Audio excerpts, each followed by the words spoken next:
Hey, what's up? We're taking a look at the 100 best albums of the 2010s now on Paste magazine. I might be going a little list crazy here, but I don't know. I found this list yesterday. I saw that it had come out, which really confused me because Pitchforks also came out uh, yesterday. Like, just coincidentally? Oh, I'm sorry. The Pitchfork ones had actually come out a little while ago. I just didn't notice. I guess I didn't check Pitchfork for a few days. Hmm. Anyway, I guess it's a little less weird now. It came out one day after Pitchforks. So I don't know if this is in like response to Pitchforks or if it's just a coincidence. I don't get why these people can't wait until the decade is actually over, though. I guess it's a sort of an arms race that if you're one of the first lists out, people are more likely to check it out. Um, I mean, I'm only looking at this Paste magazine one because it just happened to come out and I happened to see it, whereas if the internet is saturated with these sorts of lists, I might not have noticed it. I don't really have any particular affiliation or fondness for Paste magazine. I feel like I've probably read articles on their site before, not by like going through the site, but just seeing that there's some article that looks interesting. So yeah, I saw this came out yesterday, and I was very confused. Like, why did this happen to come out just after the Pitchfork one? But maybe everybody's are coming out around here now. Now that I know that it's not the exact same time as the Pitchfork one, it's a little less surprising. Um, yeah, so I started looking at it. I didn't think I would make a list or a video going through the list, but when I got to the bottom of the first page, I was so outraged that I thought it might be fun to take a look at it and compare it to the Pitchfork list, probably quite unfavorably. And then maybe by the time the year ends, I'll have looked at so many of these lists that we can put together a meta list of the top 10, top 100 or whatever of the 2010s list. And then, of course, I'm also going to make my own list. Yeah, so let's check it out, and I'll show you what it was that I got so outraged about. Take Care, way down here at 100. Pitchfork, of course, had it in the teens somewhere, I think at 11 or 12. Japanese Breakfast, which I often get mixed up with Japan Droids, even though I don't think they really have too much to do with each other, did not appear on the Pitchfork list. Neither did this, and this actually kind of surprises me that it wasn't on the Pitchfork list, because I remember Pitchfork really liking it. But sure. Then Death Haven Sunbather, this was a lot higher on the Pitchfork list, I believe, somewhere in like the 40s or 50s. This was higher on Pitchforks. I wonder if how Frank Ocean will do. This, of course, was not on the Pitchfork list at all. Pitchfork could not give any less of a shit about the Black Keys. So here we're starting to see a little separation between the two lists. I think until then, like this wasn't on the Pitchfork list, but it could have been. This wasn't on the Pitchfork list, but I think it could have been. Well, maybe. Um, Here they actually show the nipple. Gasp. So I'll give them a point for that. Pitchfork were prudes. Cut it off. Maybe later they'll put No Love Deep Web and show the full erect penis. That would make me quite happy. Charles Bradley, Victim of Love. I'm not sure what this is. Sounds alright. And then Astro World, which I think is a pretty funny inclusion. I don't know. I don't know. Lucius. Sure. Sure. Savages. We saw this on the Pitchfork list, but a lot higher. I think this was also higher. This actually makes me really happy. This, of course, is a lot higher than it was on the Pitchfork list, where it was like 160 something. So, I was happy to see it on here. I don't really know what Paste's tastes are like in general, so this was a kind of a pleasant surprise. This, not so surprising. I wonder if we'll see Art Angels higher as well. This is like a different Big Thief album than Pitchfork used, so that's kind of interesting. This wasn't on the Pitchfork list, which kind of surprised me, because I remember Pitchfork really liked it when it came out. But yeah, they're pretty cool. Tune Yards. Soccer Mommy on the Pitchfork list as well, a lot lower. Kurt Vile, this was also on the Pitchfork list, as was Ktrana. This was not on the Pitchfork list. I kind of feel like Pitchfork is done with James Blake. They liked his music all right when it came out, but I haven't heard them talk about him in quite a while. I don't think he's been making music lately. Was he on Bon Iver's I? Was he? That's a kind of surprises me.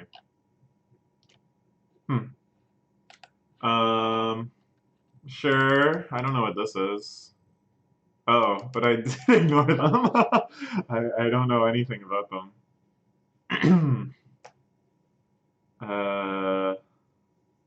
What's going on here? Okay, sure. Run the Jewels. Sure, sure, sure. This was higher than it was on the Pitchfork list. Even though Pitchfork gave it Album of the Year, they only put it in like 120 or so. Sure. And then, this is unforgivable. At 77th? You're putting this at 77th? Uh-huh. I mean, this is like a joke, sure. Uh, sure. Like, who uses the word hipsters in 2019? I guess I did, but I was talking about the past. Whereas this is using it in the present. Still, hipsters. Renaissance Fair stuff. Do Renaissance Fair people listen to Joanna Newsom? Her lyrics are always very contemporary. Like, I mean, they're not contemporary, but like, I don't know. The themes are contemporary. Like, it's a very progressive record. It's I don't know. Not that people who go to Renaissance Fair, I guess, there must be progressive in their own ways. Uh-huh.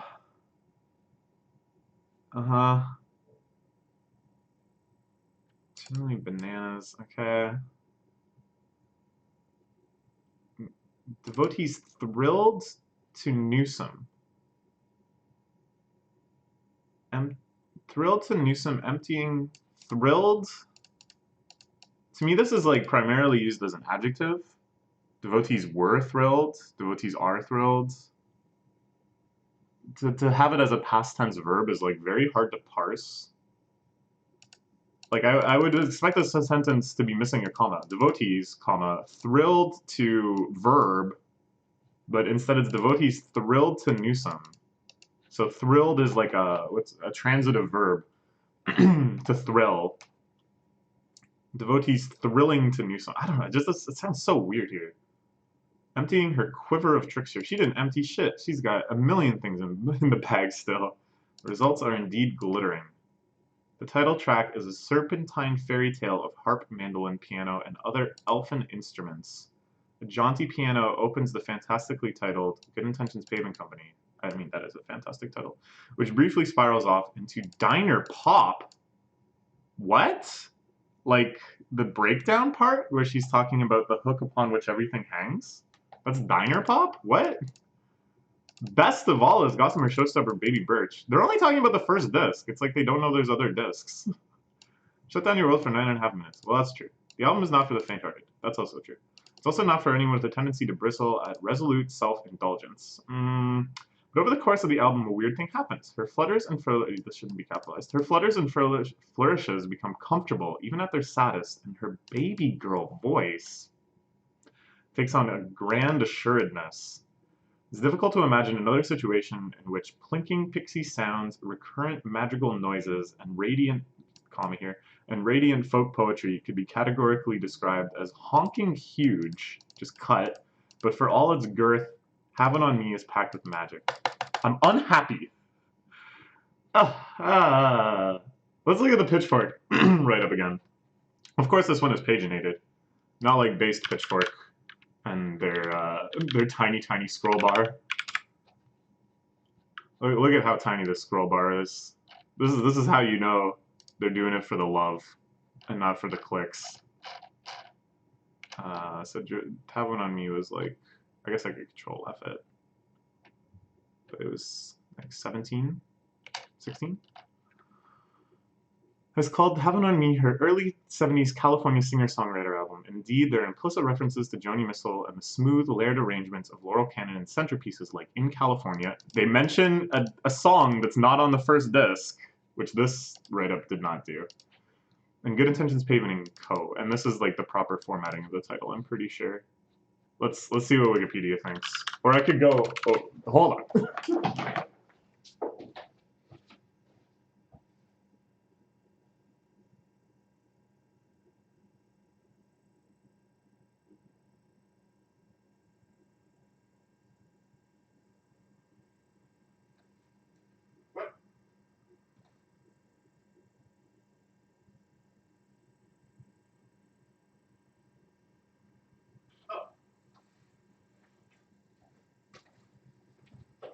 it took me a second to find because I forgot.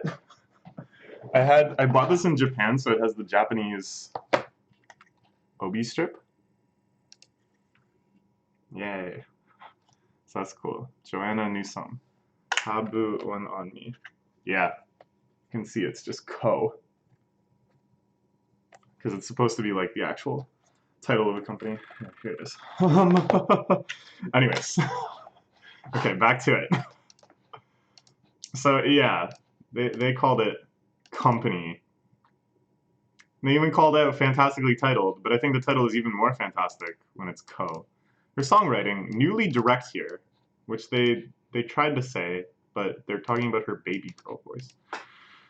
Often concerns falling in and out of love, drinking and dancing, leaving home and coming back. They didn't really talk about what the lyrics were about at all here, you know? Like, they just keep saying, whoa, look at these instruments!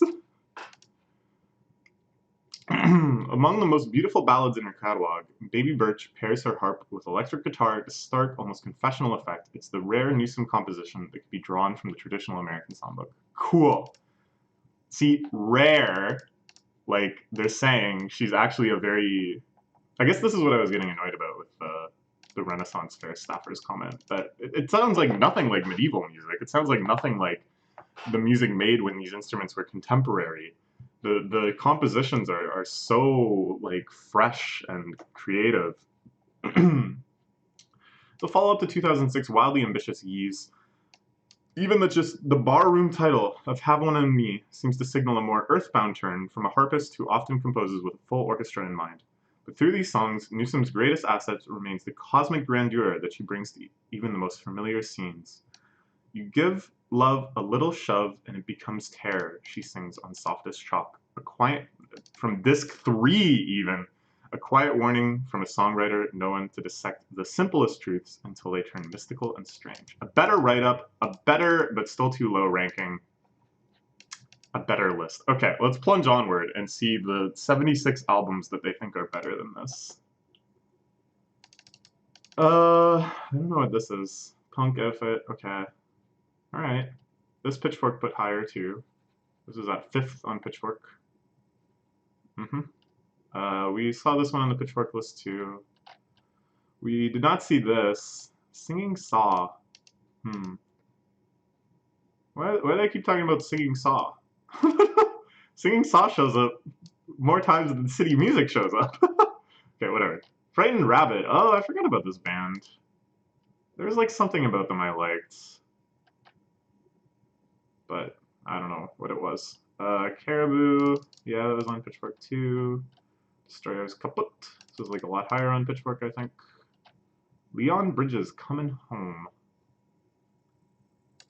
Invokes shades of this great Sam Cooke. Sure. Alright. Decemberists.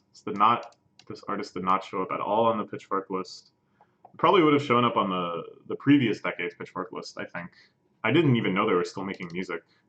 I like that one, The Crane's Wife.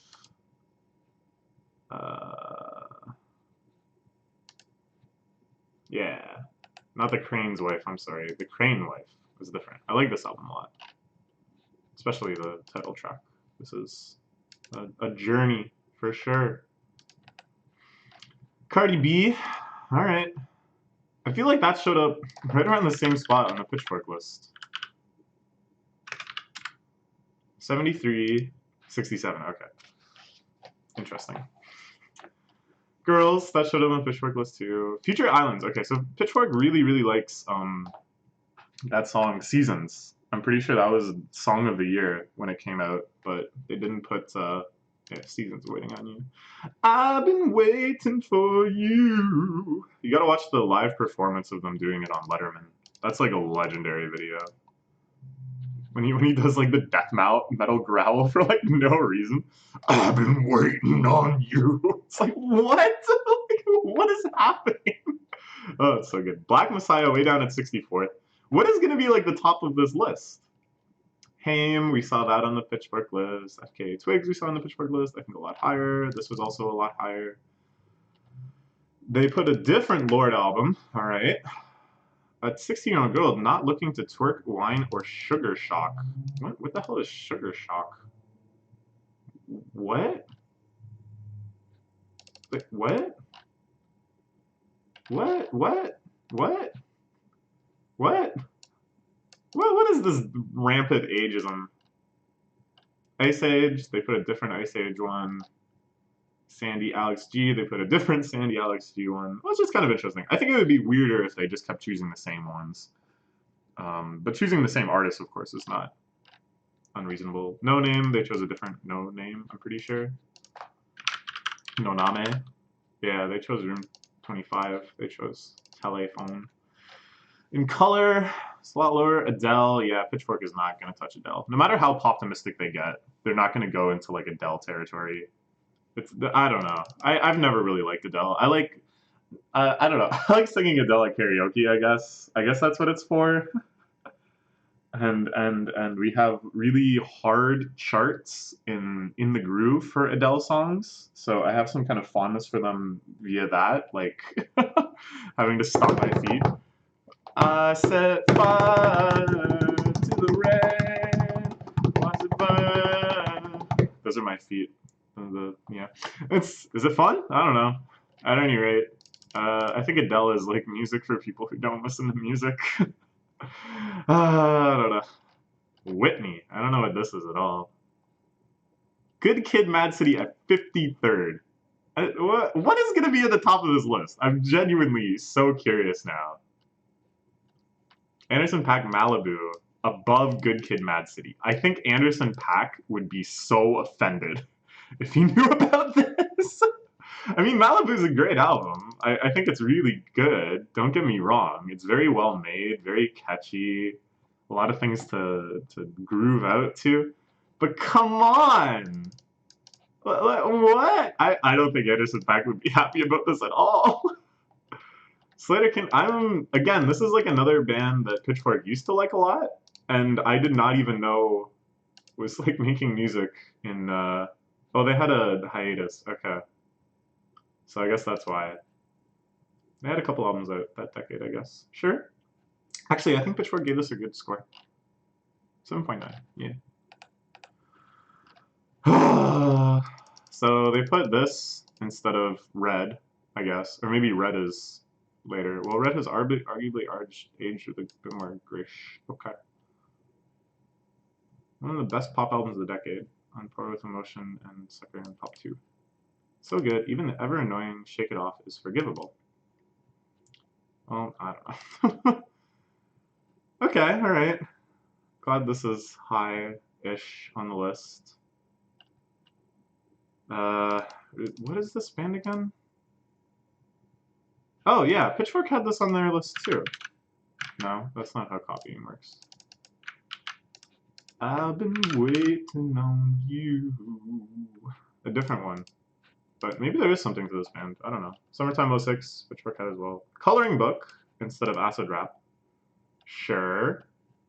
Lush, pretty high up. Lonerism. I wonder if they'll also have, because Pitchfork had both Lonerism and Currents. Waste Blood, sure. Dirty Computer, not Arch Android, sure. This is the same one Pitchfork had. This one, much lower than Pitchfork's. Again, what is at the top of this list? I'm so confused. Fleet Foxes, Pitchfork had this too. Pitchfork had this. Pitchfork had this as well. Nobody's putting Twin Fantasy, huh? Where's Twin Fantasy? Put it on there just for the album cover. Pitchfork had this, I'm pretty sure. Yeah,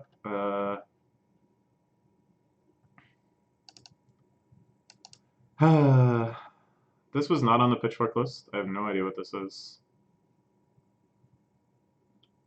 Collection of sad folk songs. Okay, we're putting it on the list. Let's we'll make a new section. This is Pitchfork. This is paste. Okay. National. There was a national one on Pitchfork too. There was a different one. It was the one with all the squiggly lines. Yeah. Okay. Sure. Random access memories. I think that's higher than it was on the Pitchfork list, right? Daft. Yeah. Jason Isbell. Southeastern. What kind of music is this? A gentle, insistent love song. A moving testament to personal redemption. But is it sad? This is the word that sold me. Sad. Uh-huh. St. Vincent. This is the one where she's sitting down. Pitchfork used the other one where... what's on that cover? The teeth. Okay. Currents, yeah. They put both. Bon Iver. No 22 a million. So far, at least. If they put 22 a million above Bon Iver, this is like many points for Paste, for sure. Hamilton original Broadway cast recording. Okay. This, I don't know if Pitchfork even reviewed this. They don't do music soundtracks or album or movie soundtracks all that often. What was it? Hamilton. Oh, they did. 6.9. Okay. I don't know. I know very little about Hamilton. Everyone says it's great, but I don't, like, I'd see it live if I had the opportunity, like, see the actual show. I think would be very cool. But I'm not gonna, like, just listen to it, I think. I don't know. It seems like it would defeat it. Carrie and Lowell. No Age of Ads.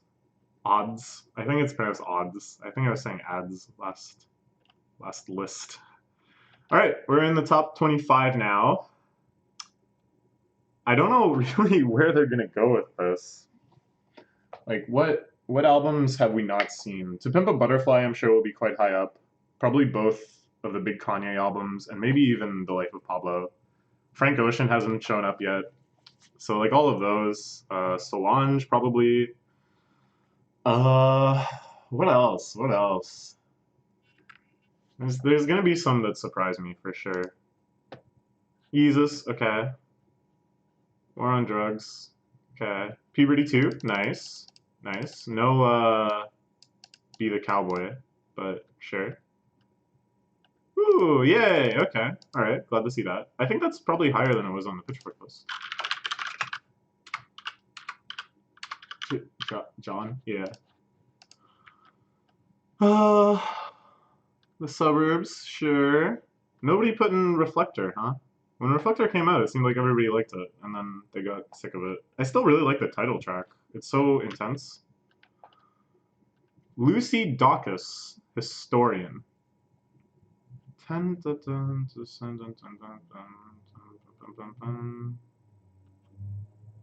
what kind of music is it? Musical arrangements that are sometimes downright majestic. That sounds nice. Big thumping beat, jangling guitar. I don't know, that sounds alright. Okay.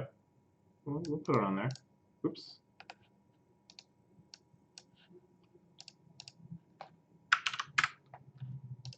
Always, or always. Huh? That was not on Pitchfork's list at all, I think, any of their music. Yeah, I didn't think so. But I think Pitchfork likes them okay.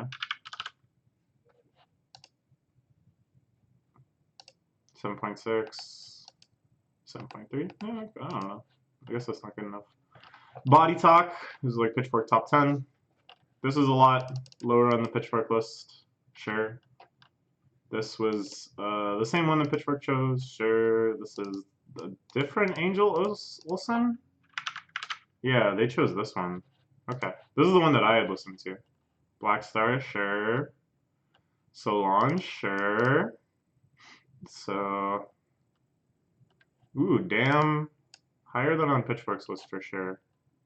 Damn, higher than Good Kid, Mad City. Okay.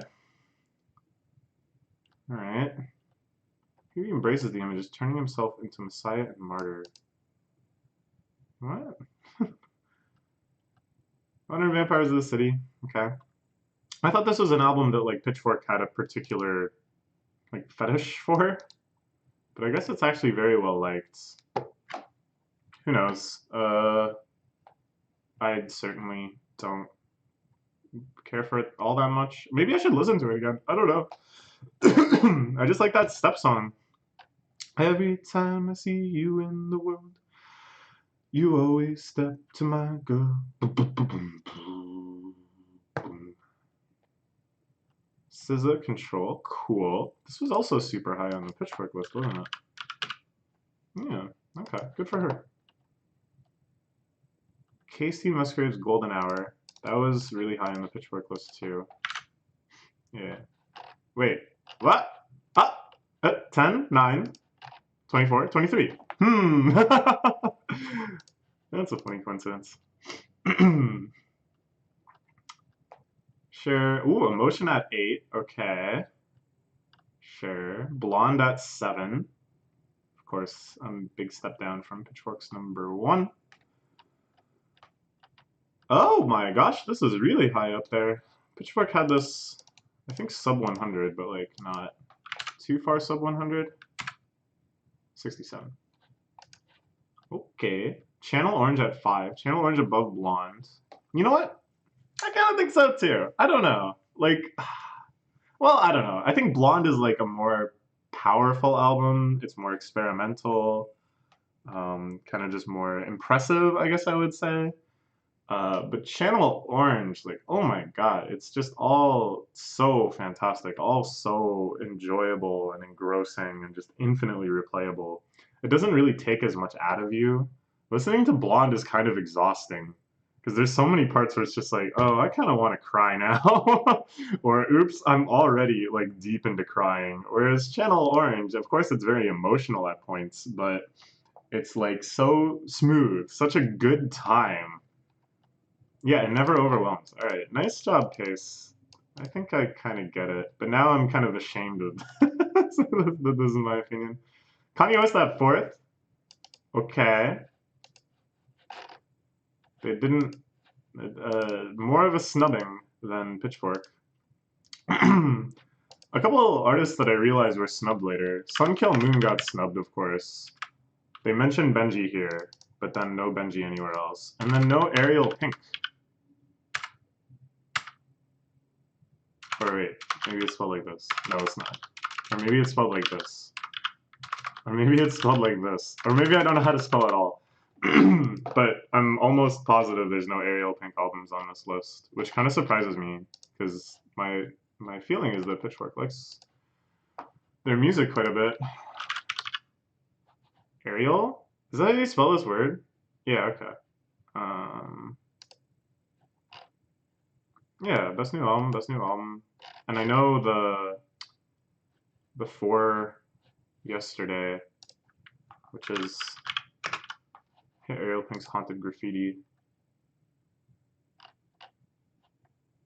Before Today, Before Yesterday. It's got a 9. Where is it? So is this a snub? Is this like another Sun Kil Moon situation where they're just so kind of like sick of Ariel Pink? 8.8. 8.2. And then I'm pretty sure Round and Round was Song of the Year. They love this song, like to hell and back. So what's the deal? What's the deal? Snubbed? And not on this list either, and neither is Sun Kil Moon. So Sun Kil Moon, it seems like music journalists in general got snubbed. Don't worry, buddy. My list will have possibly both Benji and Universal themes. But who knows? We'll see. Wow, this is happening at 3rd. Okay. This is happening over My Beautiful Dark Twisted Fantasy. So they don't even think My Beautiful Dark Twisted Fantasy was Album of the Year. I don't know. Beyonce's Lemonade at 2nd. We already had a seat at the table, right? Yeah. We already had Beyonce self-titled. They think Lemonade is like way better than self-titled, I guess.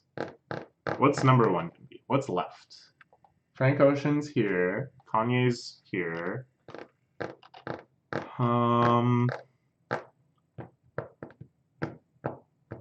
What's left? What's left? What could it be? What was on the Pitchfork list that we haven't seen yet? I'm going to go like Kanye West. This we saw, this we saw. Wait, no, we didn't. Yeah, it's gonna be this. Yeah. Which is what I thought the obvious choice for the pitchfork list would be, too. Until they swerved us, gave us Blonde, which is pretty cool. I don't know. I don't know which I like better between these albums. I mean, I don't know. I think I like To Pimp a Butterfly more. I really like To Pimp a Butterfly. But I think I like Good Kid, Mad City even more. I don't know. Good Kid, Mad City and To Pimp a Butterfly are the same sort of thing as Channel Orange and Blonde, where it's like I kind of think To Pimp a Butterfly is like better, but I'm going to listen to Good Kids, Mad City a lot more often. I don't know. Well, I guess this list was okay. I'm very, very upset with how much they underrated Joanna Newsom. It just really doesn't seem like they get it. But aside from that, there was nothing that really like offended me. There was nothing that I was like shocked that it was so high up. Like, I don't know. So I think a big difference is if we check this out here. They did a ballot. It was purely just a ballot of votes between like a whole bunch of editors and stuff. So it's like if someone really, really loves an album and is like championing it and is trying to show how good it is and how important it is and how much it should be represented on a list like this, that voice is drowned out. It's just one vote. Like albums that are just sort of more generally agreeable are going to go higher. Whereas here, my understanding is that it's much more of like a discussed collaborative thing where it's like democratic, but if someone is like, no, we really should put Joanna Newsom high, like, come on, just really think about how good this album is. I don't care if it's not your cup of tea, but come on. They don't really, yeah, they just say, here are our top 200 albums of the decade. But I'm pretty sure it's a much more, like, and people that are more passionate and more invested, like, people will dine to their opinion instead of them just being reduced down to one vote each. So I think this way of doing it is just a lot better. You know, I think this is actually like, I don't know, this might be even stronger than just individual lists, but this I think is a lot worse than just an individual person making a list. Because it's like, no one individual is actually represented here. There's like probably no one who voted for this whose list is actually all that close to this list. You know what I'm saying? Whereas this one is, again, it's not any one individual person's list, but it's kind of like, I don't know. It's like as if the cultural collective of Pitchfork was an individual that actually has taste, whereas this doesn't really reflect anyone's taste. I don't know. All right, whatever. Yeah, that was fun. I'm curious about their best albums of the 2000s. They only did 50. We'll just go through it quick. Ha ha ha ha. Low. Too low. Come on. This is a great album.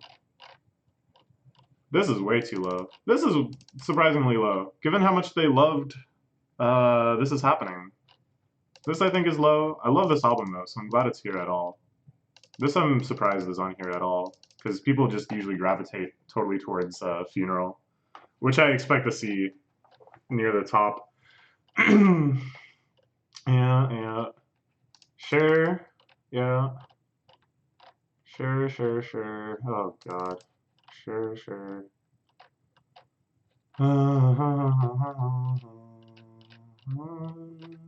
Ooh, really? Wow. This isn't usually one of the Sigur Rós albums that people go towards. And the fact that Sigur Rós is on here at all kind of surprises me. I guess this is one of their more poppy ones, so it's kind of like... Are they just talking about the cover? Yeah, people talked a lot about the cover. I think the cover is great.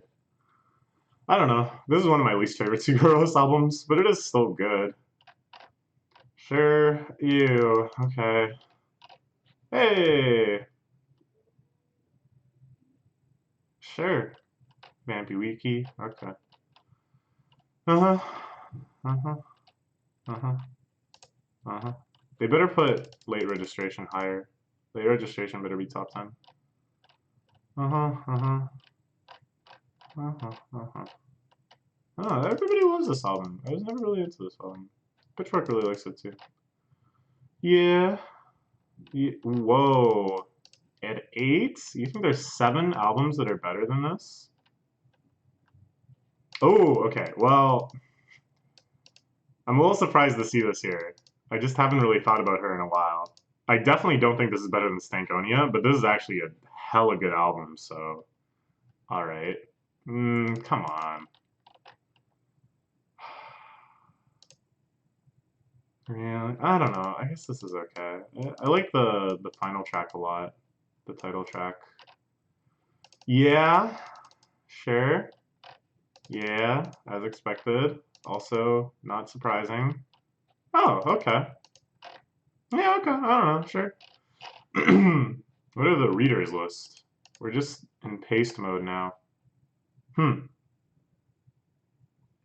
Hmm. Hmm. Hmm. Hmm. Okay. All right. That's it for the paste list. I guess I'll start looking for other publications and their lists. This one wasn't too bad, but I'm hoping to find some really terrible ones I can rip to shreds. Um, yeah, I don't know. Is this content entertaining? Let me know. I'm certainly having fun, so it doesn't matter what you say. I'm just curious. All right, bye bye.